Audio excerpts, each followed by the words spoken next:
seja bem-vindo ao podcast MG Familiar. Um podcast sobre temas pertinentes que nos fazem refletir e frequentemente com implicações para a prática clínica. E damos as boas-vindas ao nosso anfitrião, professor Carlos Martins.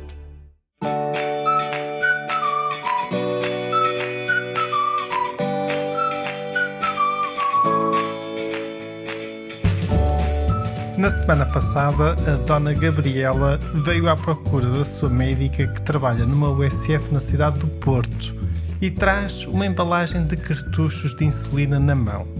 Desculpe, doutora, mas vou ter que deitar esta insulina fora. O meu marido guardou-a numa gaveta e a senhora doutora tinha-me dito que a insulina tinha que ficar guardada no frigorífico.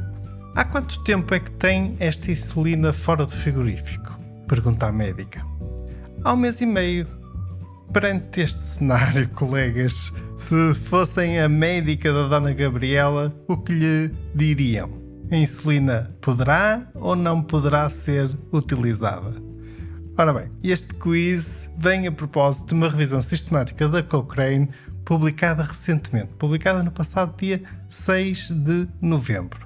E esta revisão teve como objetivo analisar os efeitos do armazenamento da insulina acima ou abaixo do intervalo de temperatura de armazenamento recomendada pelos fabricantes, ou ainda do tempo de utilização aconselhado, ou ambos até. Isto após a respectiva dispensa na farmácia. Ou seja, tudo isto tem a ver com o que sucede depois do paciente receber a insulina na farmácia e quando a transporta para casa e a forma depois como aguarda e gere as embalagens de insulina em sua casa. As autoridades de saúde e os fabricantes dos produtos farmacêuticos recomendam que a insulina seja mantida ao abrigo da luz solar, não seja congelada e seja armazenada num frigorífico. Os frascos ou ampolas de insulina não abertos e os cartuchos para canetas de insulina devem ser armazenados a temperaturas entre os 2 e 8 graus, o que requer uma refrigeração. Uma vez abertos, os frascos ou cartuchos podem ser armazenados à temperatura ambiente e utilizados durante aproximadamente 4 a 6 semanas. No entanto, as recomendações diferem relativamente ao tempo de utilização e à temperatura máxima depois de abertos, portanto, em relação à insulina que está já a ser utilizada. Além disso, as recomendações variam consoante o tipo de insulina, a marca, as concentrações de insulina e o recipiente. Por exemplo, temos frascos para injetáveis, cartucho, caneta, bomba de insulina. Se houver refrigeração fiável disponível, as pessoas com diabetes devem armazenar a insulina de acordo com as recomendações. No entanto, não existe um consenso claro sobre a forma como a insulina deve ser armazenada em casa se não for possível garantir essa refrigeração. No nosso quiz tratou-se de uma distração ou esquecimento do marido, da paciente, mas muitas pessoas com diabetes vivem em locais com pouco acesso à refrigeração ou podem mesmo surgir problemas como falhas de energia ou vagas de calor.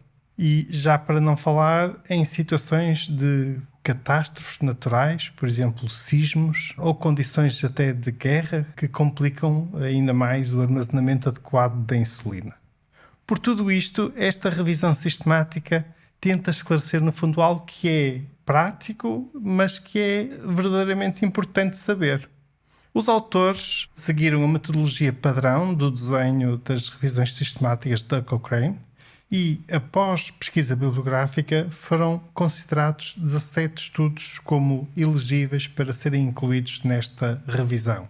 E foram também obtidas informações adicionais das empresas farmacêuticas produtoras de insulina. Como podem imaginar, os desenhos e a tipologia de estudos variam muito. Só para terem ideia, os autores reportam um estudo clínico piloto, vários estudos in vitro e depois obtiveram imensos dados não publicados das empresas produtoras de insulina. e isto muito à base de dados técnicos de termostabilidade para os diferentes tipos de insulina. Vamos então às principais conclusões. Se não existirem as condições ideais de refrigeração, então os dados das empresas farmacêuticas indicam que é possível armazenar frascos e cartuchos por enxertar, portanto, de insulina de ação rápida e de ação intermédia à temperatura ambiente até 25 graus durante um máximo de 6 meses. E se a temperatura for superior aos 25 graus, então pode-se armazenar a insulina até aos 37 graus por um período máximo de 2 meses, sem perda clinicamente relevante da eficácia da insulina. Isto baseado nos dados das empresas. Vejamos agora um resumo das principais conclusões dos estudos incluídos nesta revisão. 9 estudos examinaram frascos e cartuchos não abertos de insulina de ação rápida, insulina de ação intermédia e ainda de insulina mista, perante temperaturas entre os 28,9 e 37 graus. E nesse caso, a eficácia da insulina manteve-se por um período até 4 meses. 4 estudos examinaram frascos e cartuchos abertos sujeitos a temperatura até 37 graus e durante um máximo de 3 meses não se verificou qualquer redução clinicamente relevante na atividade da insulina.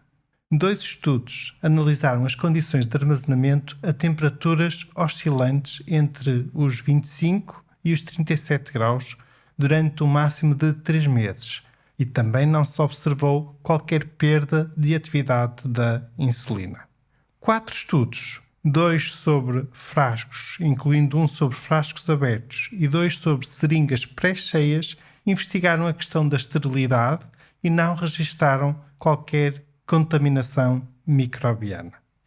Além disso, obteve-se ainda evidência de que a temperatura ambiente pode ser reduzida através da utilização de dispositivos de arrefecimento muito simples, tais como potes de barro para armazenamento de insulina.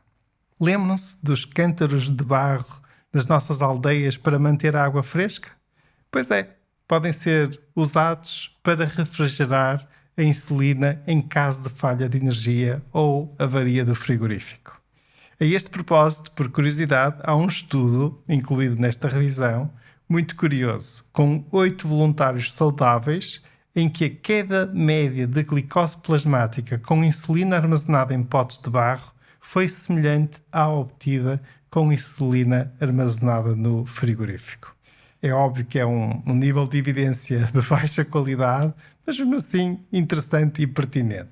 Finalmente, os autores consideram ainda que seria relevante ter estudos no futuro que também avaliassem estas questões nas bombas de insulina e que avaliassem também a exposição a condições extremas de frio, ou seja, temperaturas mais baixas do que normalmente recomendado. Em relação ao nosso quiz, a resposta correta era a insulina pode ser utilizada, pois, como vimos pelas conclusões desta revisão, é possível armazenar a insulina à temperatura ambiente até 25 graus durante um máximo de 6 meses.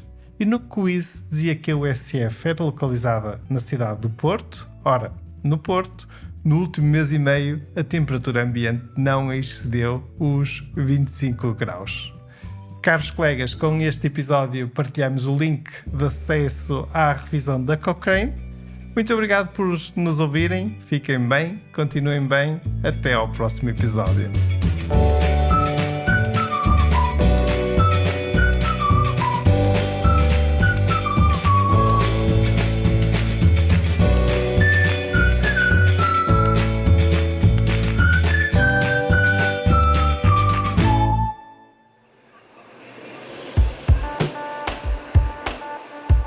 Terminamos assim esta edição do podcast MG Familiar. Muito obrigada por nos ouvir.